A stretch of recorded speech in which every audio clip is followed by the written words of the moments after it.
Estamos entonces entrando en nuestra tercera hora de clase por el día de hoy, por esta semana número 2. Y lo que estamos haciendo, mis queridos alumnos, es entender cómo funcionan esto de los modelos económicos. Cómo hacen los economistas para hacer esas relaciones entre variables que les permiten predecir comportamiento de los individuos, ¿no? Y entonces hemos escogido uno de los modelos que es bastante intuitivo, bastante interesante, que es el modelo de las fronteras de posibilidad de producción, porque si se fijan es una simple gráfica donde están dos variables, estamos hablando de la producción de dos bienes, pero resulta que detrás de esto, de esta producción de dos bienes, lo que hay es que se necesitan recursos para producir esos bienes y servicios y que entonces somos eficientes cuando, o sabemos que estamos produciendo eficientemente los recursos cuando tenemos que sacrificar unidades de un producto para conseguir más unidades del otro producto, ¿ok? Entonces, ese es el principio de eficiencia. ¿Qué ha pasado aquí? Bueno, alguien predeterminadamente ha hecho la curva o la relación de las variables de esta manera. La ha hecho con pendiente negativa y la ha hecho cóncava. ¿Qué significa cóncava? Que tiene esta forma así hacia afuera, ¿ok? Justamente eso de que sea cóncava nos lleva a nuestro segundo principio, que es entender el costo de oportunidad. Y lo que nos quiere decir esta curva así es que en la medida que se va utilizando más unidades de un bien, el sacrificio que se hace de las otras unidades es mayor. Es decir, en la frontera de posibilidades de producción, los costos de oportunidad son crecientes. Leamos lo que le tengo aquí indicado. Los costos de oportunidad son crecientes. En otras palabras, dejar de producir más de un bien para producir el otro es cada vez más costoso en términos de unidades que hay que sacrificar del bien que se sustituye. Fíjense, si se dan cuenta, cuando yo quiero pasar al punto A, resulta que yo, para producir 5 unidades de mantequilla, tengo que renunciar a 2 unidades de armas. Pero si yo quiero producir 5 unidades más de mantequilla, ahora solamente puedo producir 30 unidades de armas. Es decir, he sacrificado 8 unidades.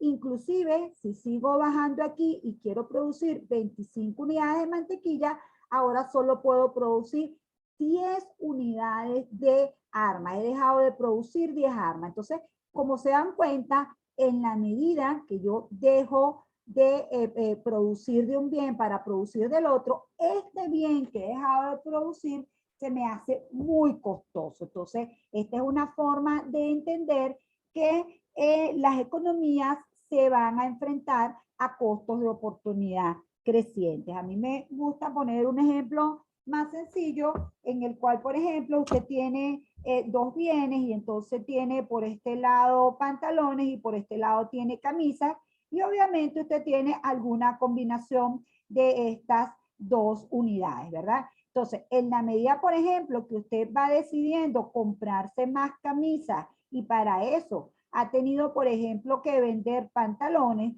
a usted le va a pasar que cuando ya le quede un solo pantalón o dos pantalones, ya usted va a decidir que ni de chiste va a seguir haciendo el intercambio porque el costo de oportunidad de seguir sacrificando pantalones va aumentando, ¿sí? En la frontera de posibilidades de producción, este tema de enfrentarse a costos crecientes significa que las decisiones van a estar más hacia el medio, ¿sí? O sea, usted como sociedad va a tratar de producir no solo de un bien, no solo del otro, pero inclusive no va a estar tan cerca de los extremos porque al final usted quiere tener la satisfacción que le producen ambos bienes. Entonces, este es el tema de que esta sencilla ecuación nos permite entender que las economías se enfrentan a costos de oportunidad crecientes cuando están en su frontera de posibilidades de producción. ¿Ok? Y finalmente, un tercer elemento muy importante es que la frontera de posibilidad de producción permite entender el tema del crecimiento económico. ¿Qué es esto de crecimiento económico?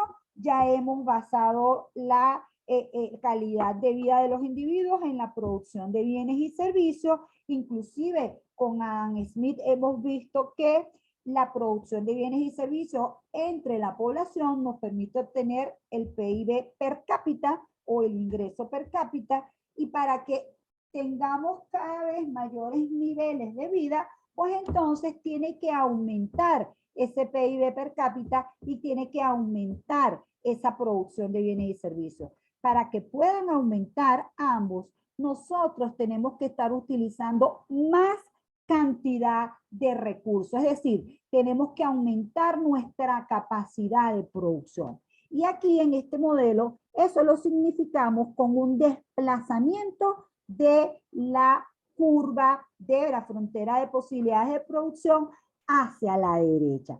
Fíjense que cuando yo desplazo la curva de la frontera de posibilidades de producción desde una combinación que eran 20 unidades de arma y 20 unidades de mantequilla hacia una donde tengo algo así como 30, aquí te los tengo, 35 unidades de mantequilla y 60 unidades de arma, lo que ha ocurrido es que he sido capaz de producir más de los dos bienes. Y eso necesariamente ha pasado porque haya sido capaz de emplear una nueva tecnología o he invertido en capital y adquirido alguna nueva maquinaria y equipo o alguna herramienta, y eso me ha permitido crecer, me ha permitido un mayor crecimiento económico.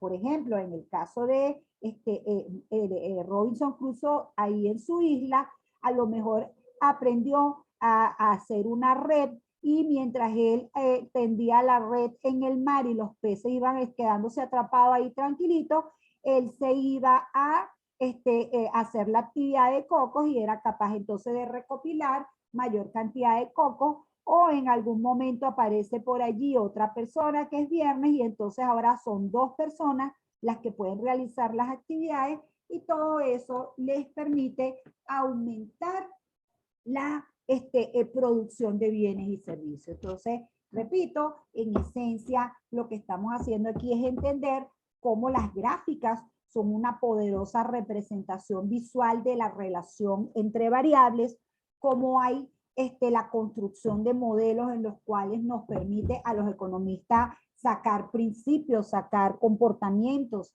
sacar situaciones, y que en este caso de la frontera de posibilidades de producción podemos sacar o entender el principio de la eficiencia, el principio de los costos de oportunidad crecientes y qué tiene que ocurrir para que haya crecimiento económico. ¿Ok? Entonces, a la hora de preguntar sobre el modelo de frontera de posibilidad de producción, ¿qué preguntaría yo? Bueno, preguntaría precisamente cómo se representa, por ejemplo, el principio de eficiencia, por qué se habla de costos de oportunidad crecientes, o cómo se representa, por ejemplo, el crecimiento económico. ¿Está claro? ¿Tienen alguna duda? Profe, yo tengo una duda. Bueno, y de verdad, disculpe la inquietud. no. El tema de la factibilidad, de lo factible pero no eficiente, o sea, no pude como que comprender cuál es la diferencia entre esos dos elementos. Ok. A ver si me puede volver a repetir, profe. Disculpe. Excelente, no te preocupes, para eso estamos aquí. Fíjate, el tema es cómo hacemos nosotros para entender la eficiencia, ¿sí? Y entonces, para entender la eficiencia, ¿qué ocurre? Bueno, ocurre que nosotros podemos hacer una especie de tanteo, ¿verdad? Ah, bueno, si yo utilizo ciertas horas y ciertos recursos para producir armamento, produzco 10 unidades de armamento y 5 de armas. Si sigo utilizando más recursos, puedo producir o 10 y 10, o puedo producir 20 y 7, ¿sí? O puedo producir 38, ¿sí? Todo esto que está aquí son posibilidades de producción. Pero todas estas posibilidades que están aquí te permiten obtener la producción de ambos bienes, pero no la máxima que puedes obtener, sino una que es un resultado subóptimo, ¿sí? ¿Por qué? ¿Cómo lo sabes? Bueno, porque resulta que hay otras combinaciones que son más eficientes. ¿Y cómo sabes que son combinaciones más eficientes? Porque en esta curva, la combinación que tú tienes, por ejemplo, esta de 5, 38, tú solo puedes llegar a otra combinación renunciando a la producción de un bien para producir más unidades del otro. O sea, esto es lo que te dice a ti que en todas estas combinaciones tú estás utilizando el total de los recursos. No te están dejando, no te están quedando recursos escasos. En cambio, aquí adentro te están quedando recursos escasos, ¿sí? No estás siendo eficiente en la utilización de todos los recursos. Aquí está siendo eficiente en la utilización de los recursos. Y repito, lo sabes porque para poder cambiar de combinación tienes que renunciar a la cantidad de producción de uno de los bienes. No sé si está mejor ahora. Sí, claro, claro, entiendo. Entonces, por eso te digo que es una especie, por eso que te digo que es algo muy intuitivo. Por ejemplo, ¿qué suele ocurrir en la práctica? Bueno, una economía puede, por ejemplo, decidir si produce, por supuesto, un esquema aleatorio. Si se pone a producir, por ejemplo, nosotros Venezuela petróleo, bueno, dejamos aquí el petróleo y aquí dejamos el resto de los bienes y servicios. Bueno, y entonces, ¿qué combinación de bienes vamos a tener? O cualquier otra economía. Pero vuelvo y te repito, más que un modelo que intenta que cada quien calcule sus fronteras de posibilidades de producción, lo que permite es establecer que hay un nivel de producción que se llama, por supuesto, tiene un nombre, el siguiente, PIB potencial, en el cual se llega a la máxima capacidad de producción de un país cuando todos los precios son flexibles. ¿Ves? Entonces, ¿cómo sabes que estás en ese punto? Bueno, en ese punto tú estás utilizando toda tu capacidad instalada de bienes y servicios. Si la economía está por encima de ese punto, pasa una situación. Si la economía está por debajo de ese punto, pasa otra situación. De manera de que si no están presentes ninguna de las dos situaciones, es porque estás en ese punto de máxima eficiencia. ¿Sí? O sea, es una forma de ir entendiendo determinadas situaciones a través de este concepto de frontera de posibilidades de producción. El del crecimiento económico, tremendamente importante. Ajá, eso del crecimiento económico, ¿qué es? Ah, bueno, hay que crecer año tras año a una tasa del 2-3%, una tasa que esté por encima del crecimiento de la población para obtener cada vez mayor niveles de ingresos. Ah, bueno, ¿y eso qué significa? Significa que hay que invertir, que hay que aumentar capacidad de producción para que esa capacidad de producción te permita producir más bienes y servicios. Si no inviertes, te quedas estancado en un nivel de ingreso y ya no eres capaz de seguir logrando mayores niveles de calidad de vida. ¿De acuerdo?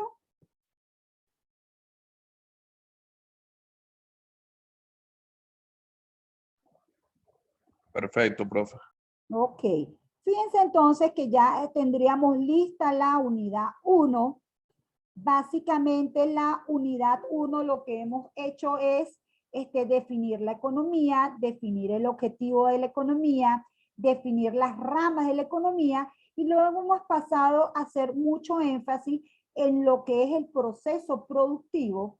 Luego, perdón, cuáles son los principios básicos de la elección individual y luego entender un poco a través del modelo de fronteras de posibilidad de producción qué es lo que hacemos los economistas. ¿Ok? Entonces, a grandes rasgos, esas son los aspectos que se han tratado de comprender en esta unidad número 1.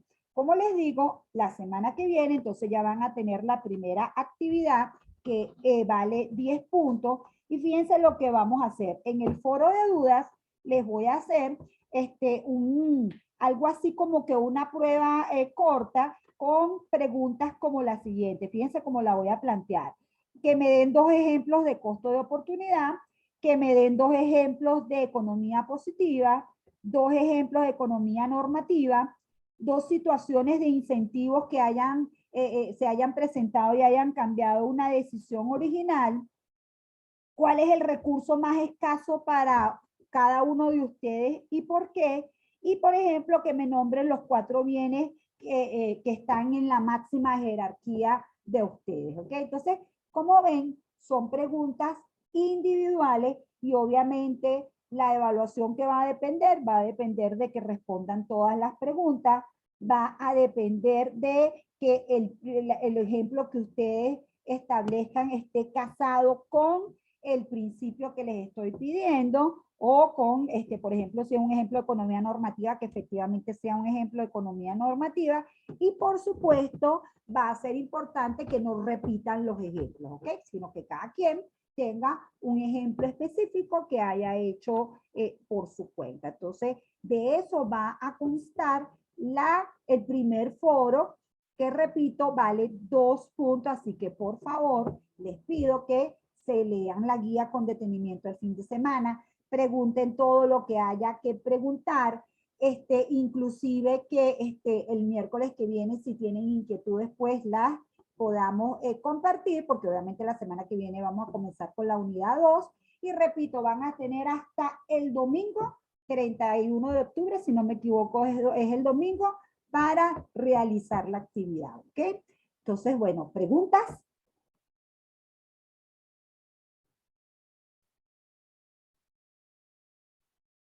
No, perfecto, que todo claro. Por ahora no, las preguntas van a ir surgiendo en Sí, a medida que estemos construyendo nuestros ejemplos. de manera que lo estén haciendo y yo totalmente a la orden por WhatsApp para responder las preguntas, ¿de acuerdo? Totalmente a la orden. Tengan la seguridad que no me molesto porque me pregunten un sábado, no me molesto porque me pregunten un domingo. Lo que puede pasar es que no responda en ese momento, sino que responda después. Generalmente es más fácil cuando me preguntan por audio, yo generalmente contesto con audios también, pero si ustedes quieren pensar mejor la pregunta y entonces redactarla para que quede bien claro lo que están preguntando, pues por supuesto me pueden escribir. No tengo ningún problema con cómo sea planteada la pregunta y ninguna restricción específica para que puedan hacer sus preguntas, ¿de acuerdo? Entendido, profe, muchas gracias. Bueno, entonces los voy a dejar quieticos por el día de hoy y ya saben que tenemos este compromiso para la semana que viene y a la orden, mi amor.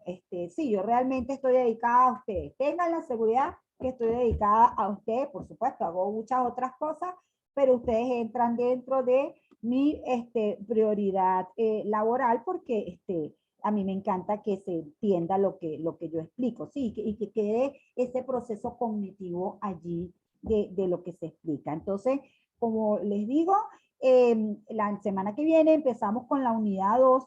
También me gustaría que empezaran a leer la unidad 2 porque es cambiar de tema porque vamos a profundizar en lo que es el mecanismo de mercado y entonces entrar en el tema de los gráficos, entrar un poco más en el tema de los números y entonces en la medida que ustedes vayan haciendo eso con cierta dedicación desde el principio, pues todo se hace más potable, ¿sí? Entonces, bueno, un placer que me hayan acompañado todo este rato y estamos conversando por WhatsApp. Que tengan felicísimo día.